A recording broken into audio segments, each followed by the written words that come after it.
Marvel Tokon Wishlist. So I'm not going to sugarcoat it. Let's get right into it. I got my favorite characters here so you can see where I'm pulling from. But my favorite characters are Marvel. So first off, Deadpool, Gambit. Those right off rip, along with Iron Fist, Danny Rand. All three of them have been in Marvel vs. Capcom games.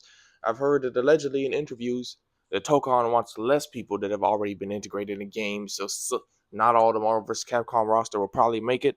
Of these three, Deadpool's probably most likely because, the movie most popular, which I would like because he was one of my mains in Marvel vs. Capcom 3, where he used to go bang, bang, bang, bang when he shot.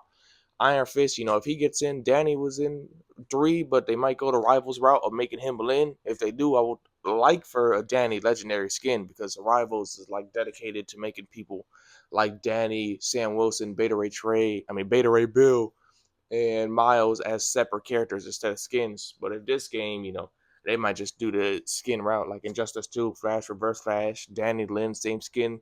And then Gambit, Gambit's always cool. But going off of more mutants, Kitty Pryde, I would really like her. My favorite female character in Marvel, second favorite mutant after Gambit.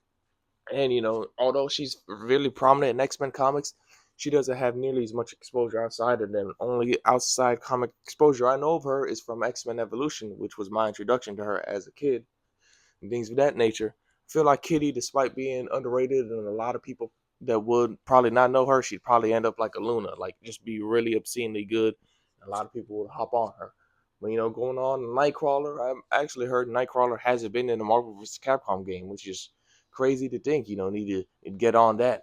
Going to some more magic. I'm going Enchantress. My favorite female Marvel villain. My second favorite Thor villain.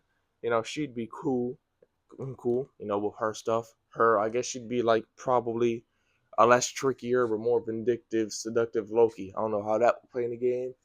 But yeah, and then Blue Marvel, Sentry, both of them boys, they would be some nice, clean picks with power and versatility, things of that nature.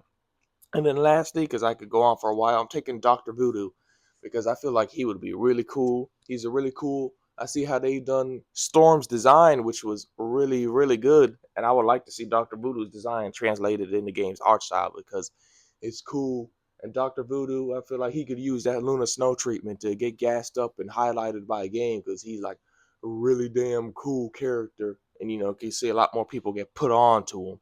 And since he operates a lot of soul stuff, he could be separated from Strange by that venue. So yeah, those are some of my main wish lists for Marvel Tokon.